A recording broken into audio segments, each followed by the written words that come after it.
All right, guys. Welcome to Sweet Sludge, number 50 on Desert Rock Radio. I'm your host, Zach Husky, as usual. And this is special. This is the 50th episode. So I told you guys I was going to try to do something special for that. And so we're talking to, I'm actually in the Sanctuary, which is the recording studio of Scott Reeder, who's an old friend of ours, and he's agreed to do an interview and play some music, and very cool of him. So what's going on, Scott? Well, just the usual. Life is crazy right now.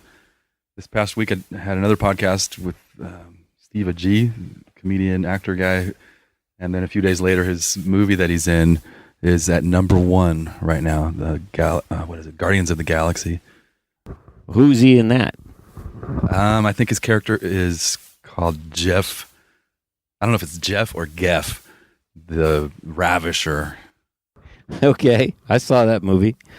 So, how's the you're playing in Fireball Ministry, and hang on 1 minute, so get you a mic going.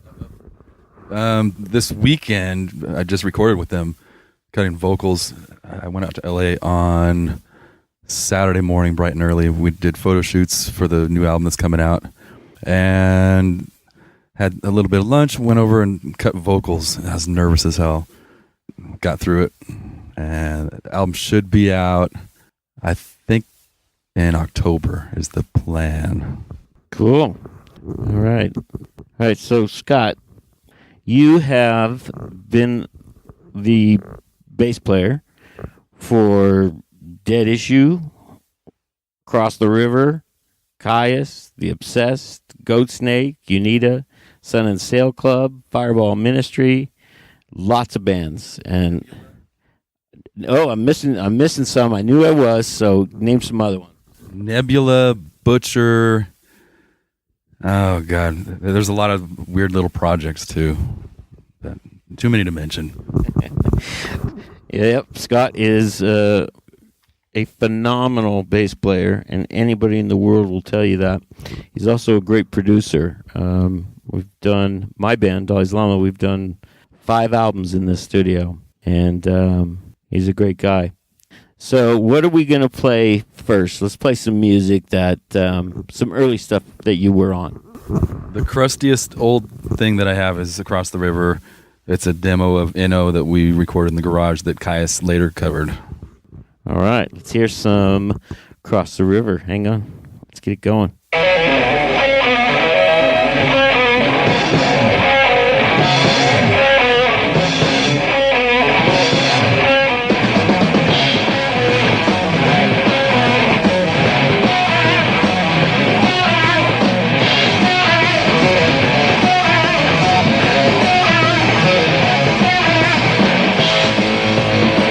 Tomorrow today, the sun will find my head.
That was Cross the River.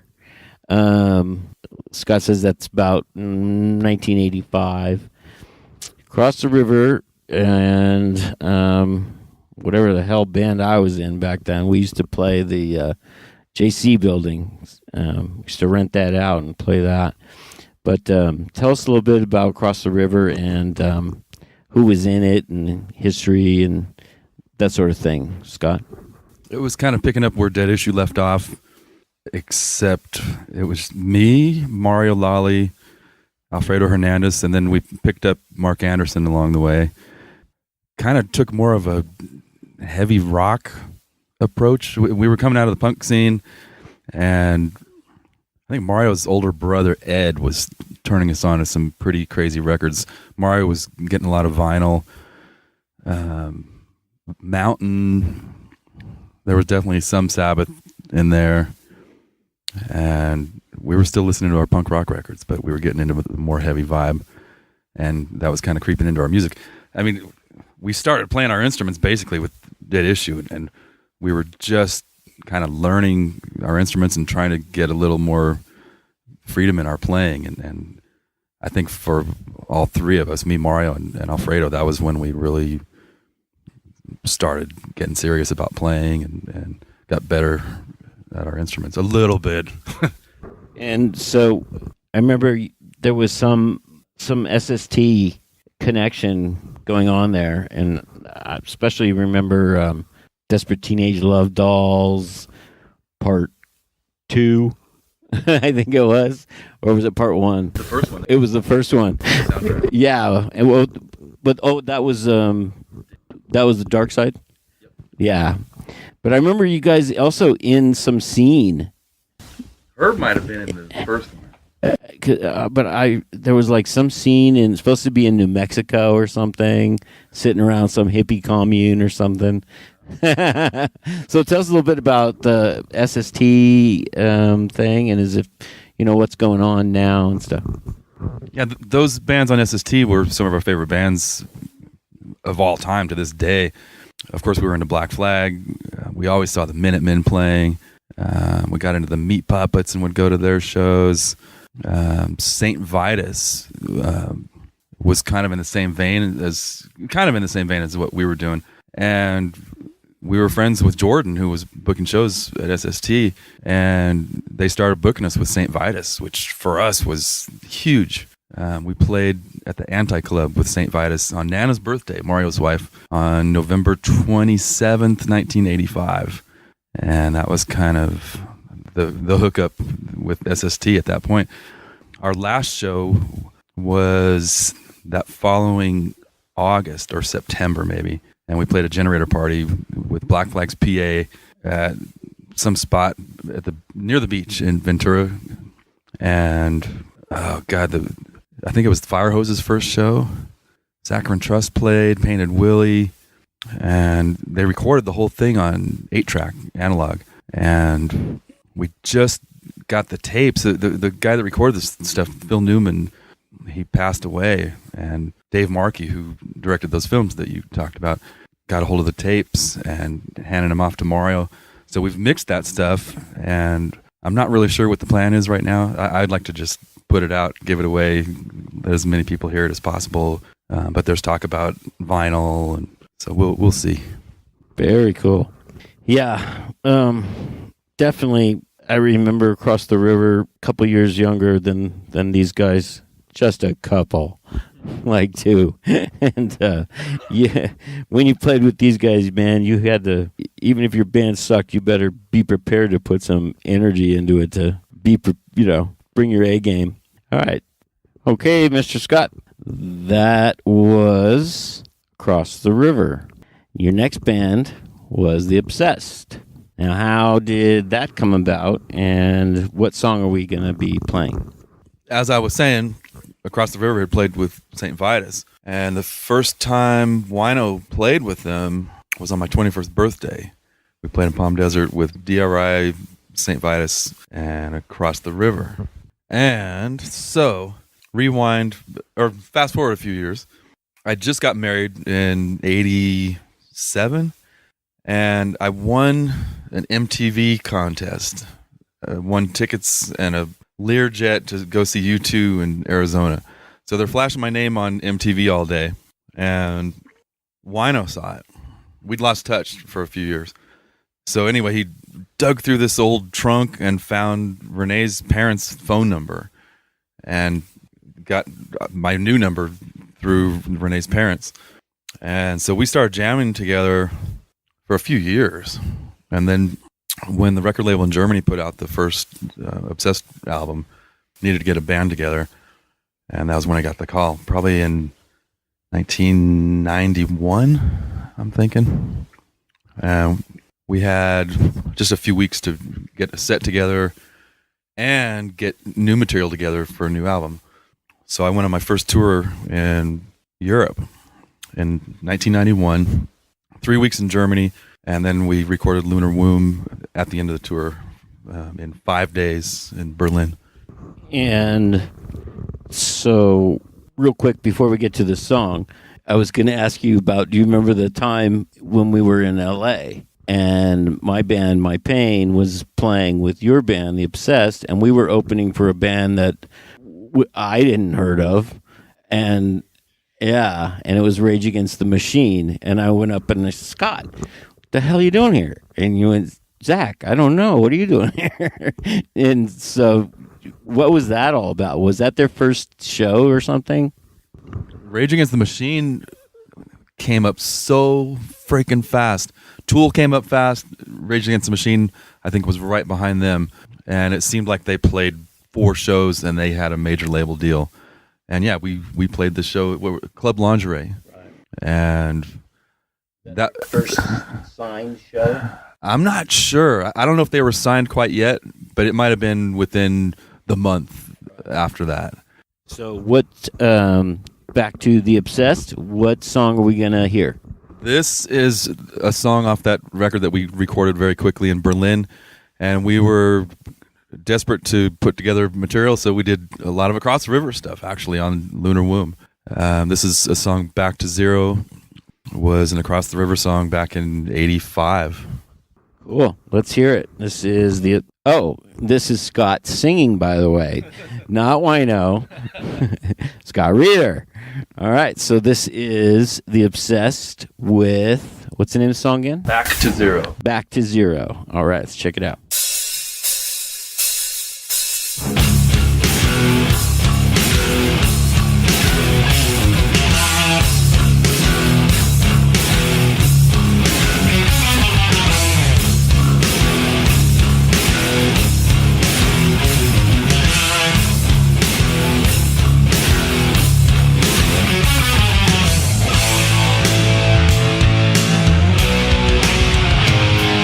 The four-walls disappeared and now there's nothing left to hide.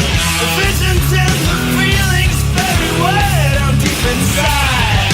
We thought we'd never find you, but always close behind. We found the key and opened up the back doors of your mind. Now you're all alone and you only want to get back to zero. It's alright.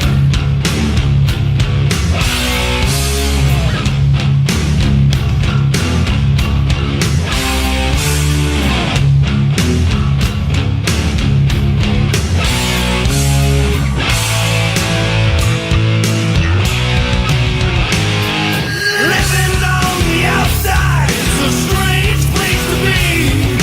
Living all the fears behind it seem to follow me. Sometimes I wonder how they drag me under. Then I look up at the sky.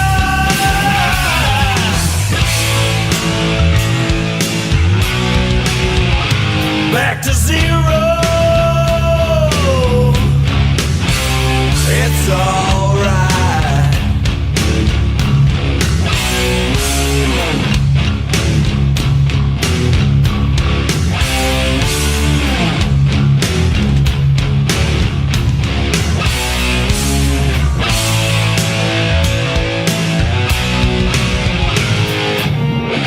Open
That was cool. That was Scott singing there with The Obsessed. She was in for quite a while. And then after The Obsessed, and during The Obsessed, Scott got involved and into Kyuss. And so tell us how that came about. And then we're going to hear a song called Hurricane. And tell us a little bit about that and that album.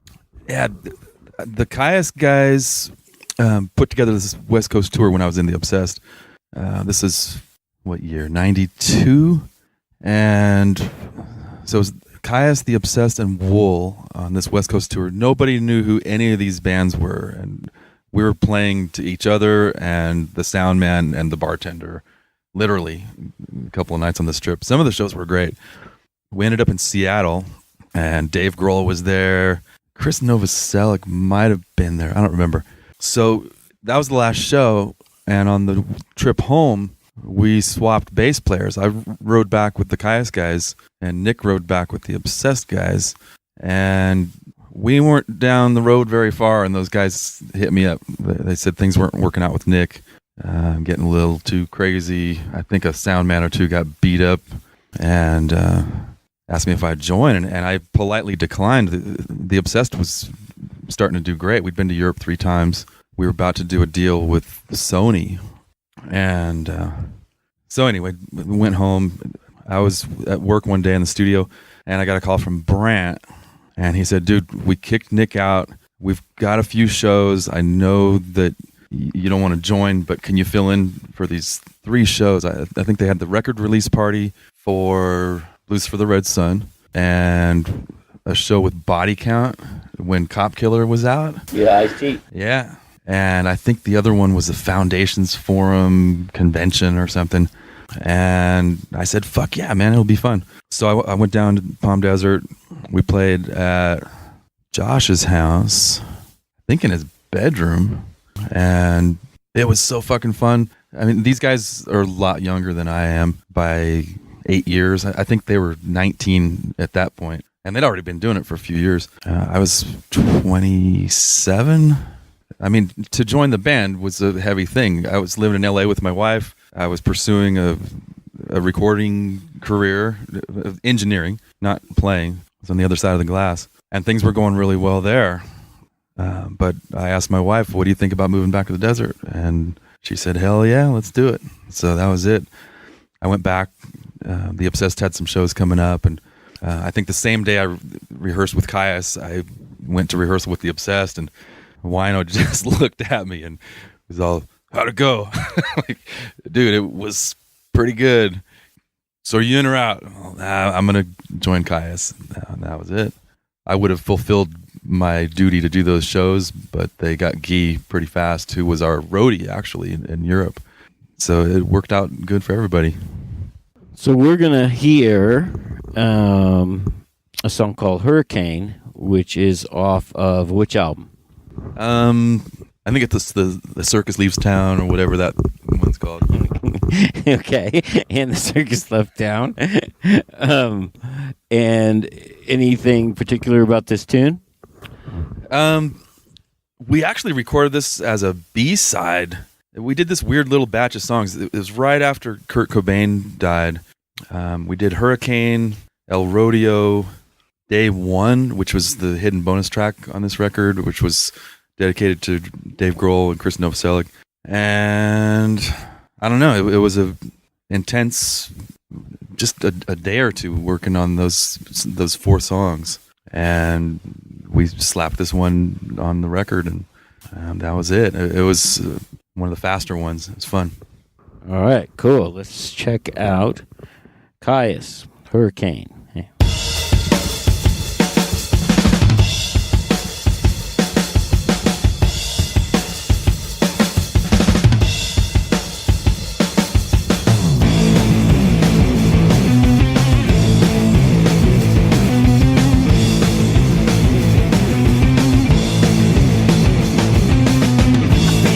Said I don't feel nothing at all.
So that was, of course, Kyuss.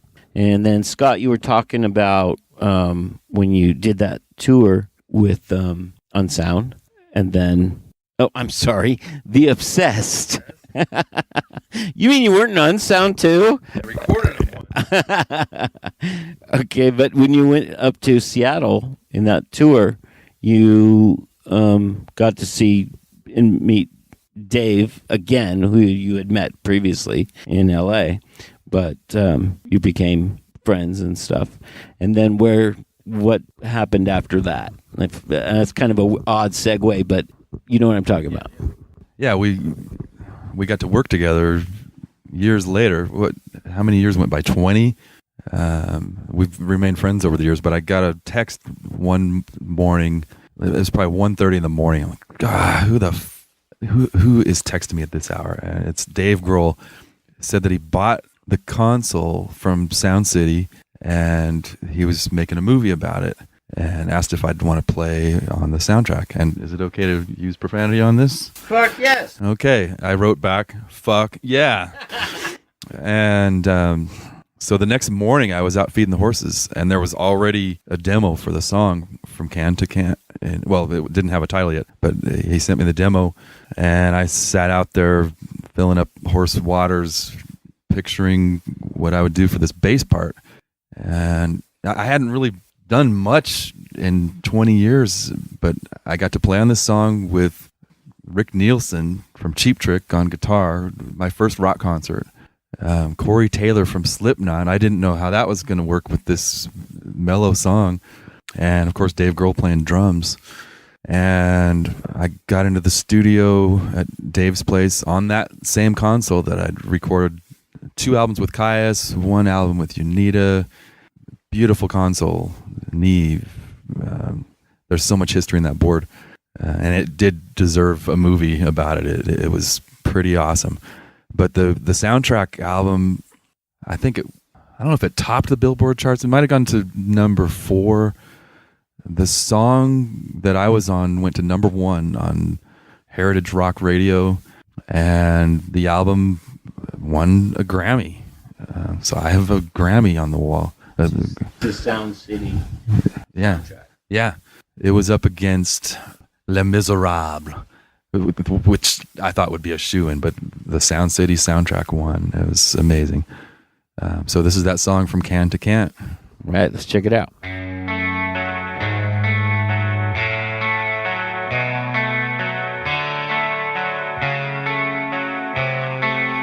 Under the water, it's cold and it's gray. My torrid autumn, another season decays. Open up the hollow, let my walls come down. Tell you it's a problem just when no one's around. But then I know what's wrong. God, you complicated everything. I know you're gone.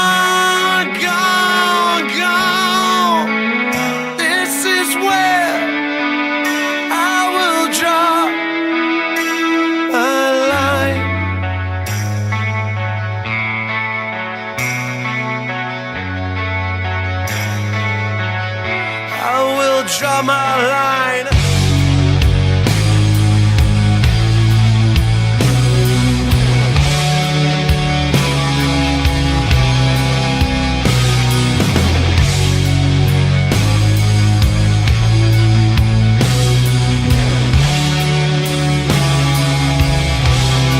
I'm burning my cathedrals, 'cause I don't pray anymore.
everything. I know you're wrong, God. You took it all away from me. I know you're gone, gone, gone. This is where I will cross my line.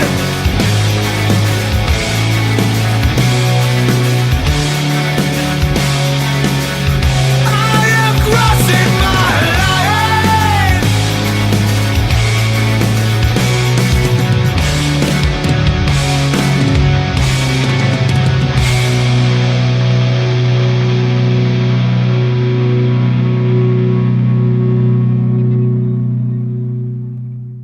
Okay, so that was Scott playing on the Sound City soundtrack.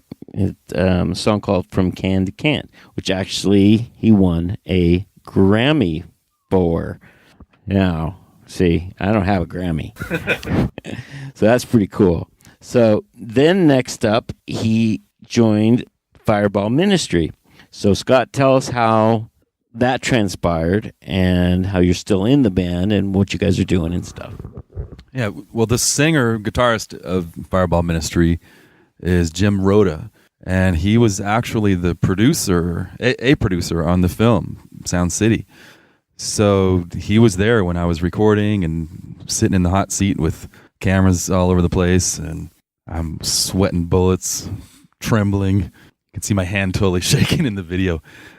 So we kind of rekindled friendship after that and stayed in touch, and I recorded some stuff with Fireball Ministry, and then we talked about playing live, and it was like, yeah, sure, let's do it one of these days. And I don't know, maybe a year went by, and he called me and said that we have an offer to play on Motorhead's Cruise, and would you be interested? And I think it's the same reply, fuck yes.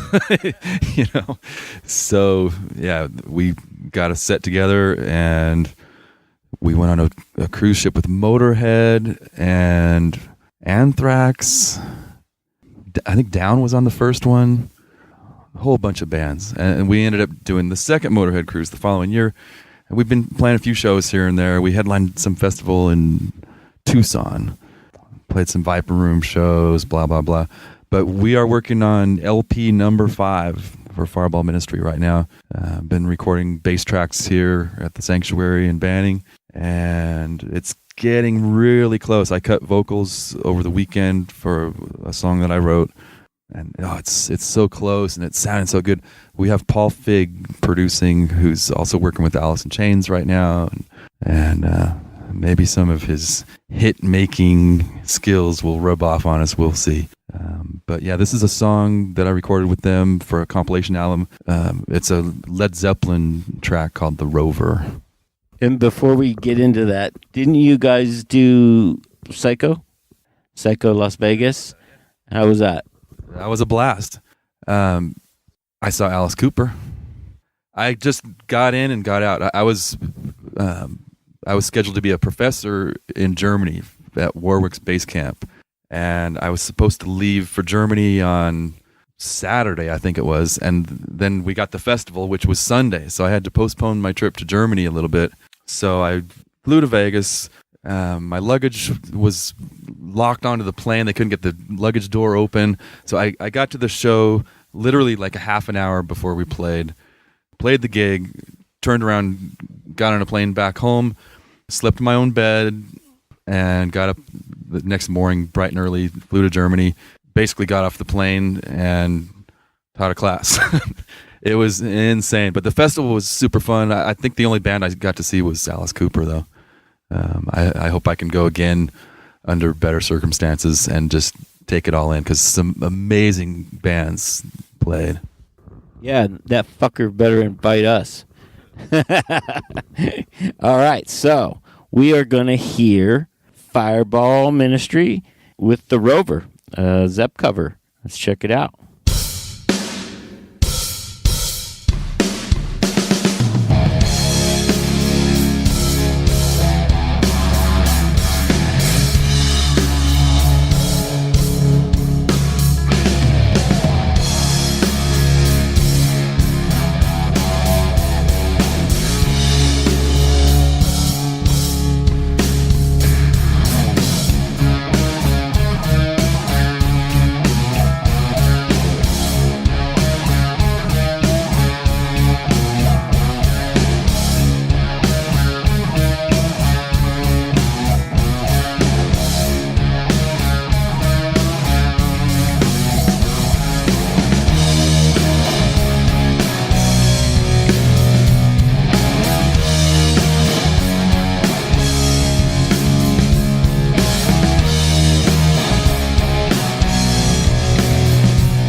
traverse the planet when heaven sent me.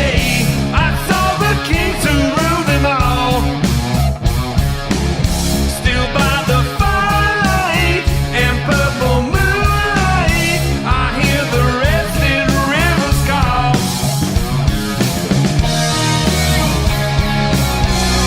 And the wind is crying from a love that won't grow cold. My lover, she is lying on the dark side of the globe. If we can just join hands, if we can just join hands, if we can just join.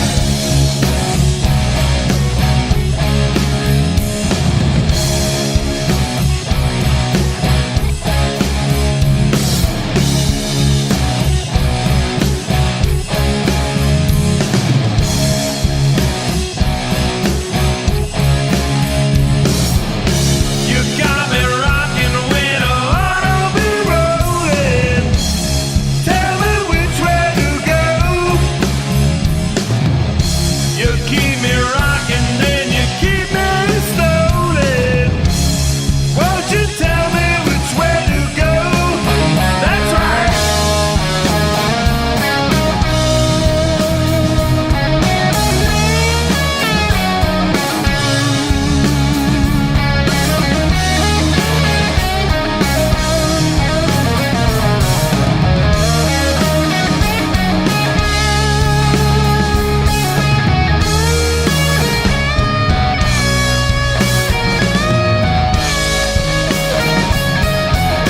Oh, how I wonder, oh, how I worry, and I would dearly like to know. I've all this wonder, I've all the plunder. Will it leave us anything to show?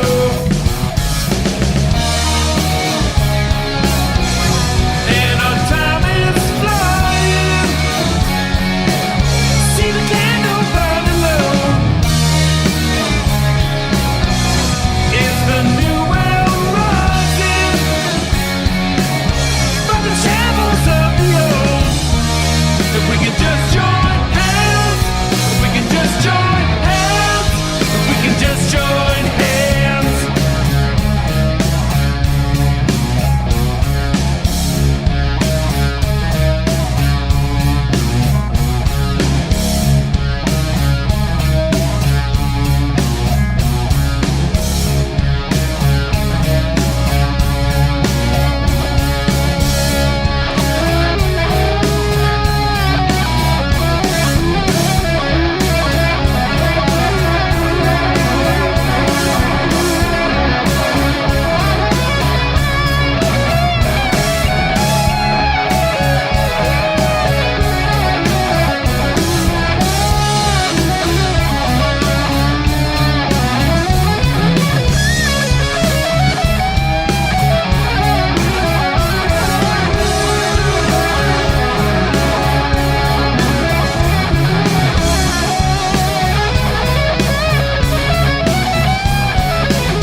Okay, so that was Fireball Ministry. And you did play after that on Jakey Lee's Red Dragon Cartel. And how did that come about? Well, it's crazy. I didn't do much for years. I've been just working in the studio on other bands, and after the Sound City thing, it kind of dragged me back into it, you know. And I've played on all these weird little projects, and the Jakey Lee thing was such a weird, totally out of left field. You know, I got hit up by an old friend that used to be on this old website, stonerrock.com, and he became the drummer for Jakey Lee and asked me if I wanted to play on a track. Once again, fuck yes. So it's very Sabbathy. They sent me a demo They sent me all the tracks like separated, the drums, rhythm guitars, lead guitars, vocals, and they had a bass track that sounded great. And I called the engineer. I'm all, I don't know what to do. It sounds awesome. He said, well, do your thing.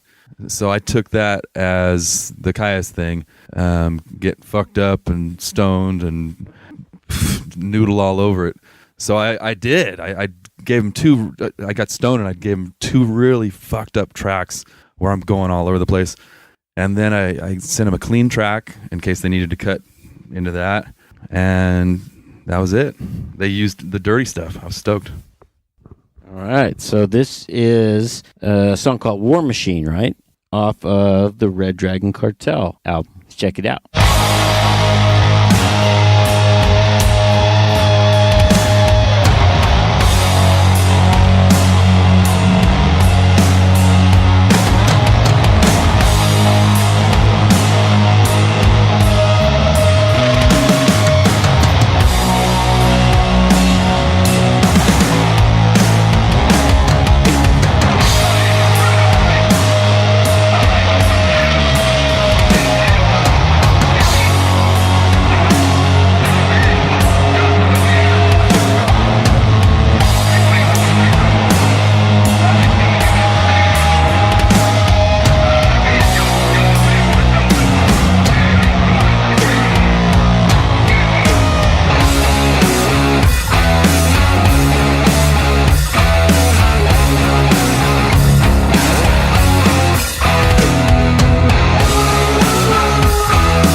right, Scott. That was Red Dragon Cartel with Jakey Lee. Scott playing bass. Up next, Scott, Sun and Sail Club. We gotta talk fast because, man, we could go on and on and on. So tell us a little bit about Sun and Sail Club, and this is a song we're going to hear is off the second album. Yeah, Bob Balch booked my studio a few years ago. I thought he was going to do some demos for Fu Manchu, and he brought their drummer, Scott Reeder, and which was really weird. The first time we met was right here in the studio. They went out and played this song that blew my mind. And when they came back in the control room for playback, I was like, who the fuck is playing bass on this thing? And Bob was going to come back and record bass. I said, can I take a shot at it? And he's all, fuck yeah. I think he intended that all along because he's pretty sneaky that way. So we put out the first record, and then we had vocoder vocals on the first record. This second album, we got fucking Tony from the Adolescents and added this whole new life to this thing. And it's been a blast working with Tony. This is a song called Alien Rant Factory. All right. Of course, Sun and Sail Club. Let's check it out.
That was off of the second Sun and Sail Club. The Great White Dope is the name of the second album.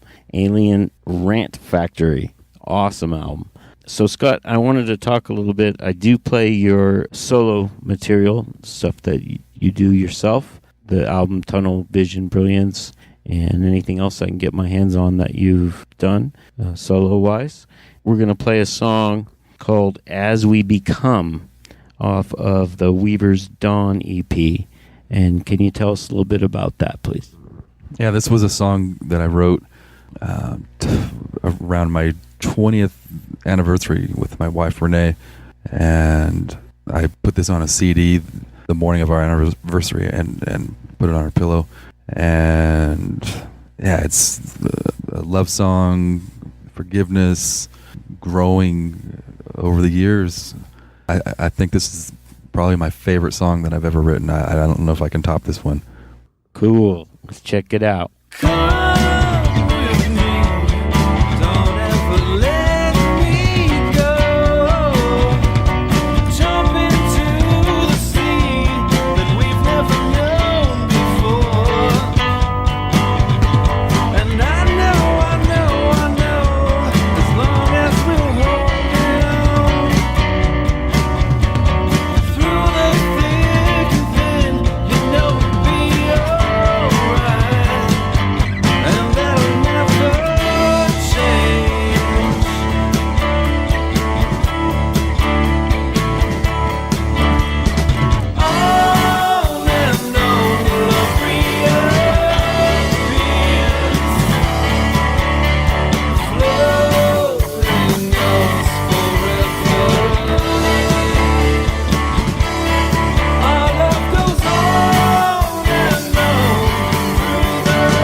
right, that was a great song by a great musician and a good friend. I want to thank Scott for taking the time to do this interview for Sweet Sludge and Desert Rock Radio. What more can I say? We'll probably be back here in 2018, Scott, to do the $6 Llama album, but I want to say thank you, and anything you want to say? Oh, just thanks for coming out and being my friend for a long time. It's always good to see you, man. You too. Thank you for doing this, man. All right, so this has been Sweet Sludge, the special episode number 50, Scott Reeder interview. I'm your host, as usual, Zach Husky.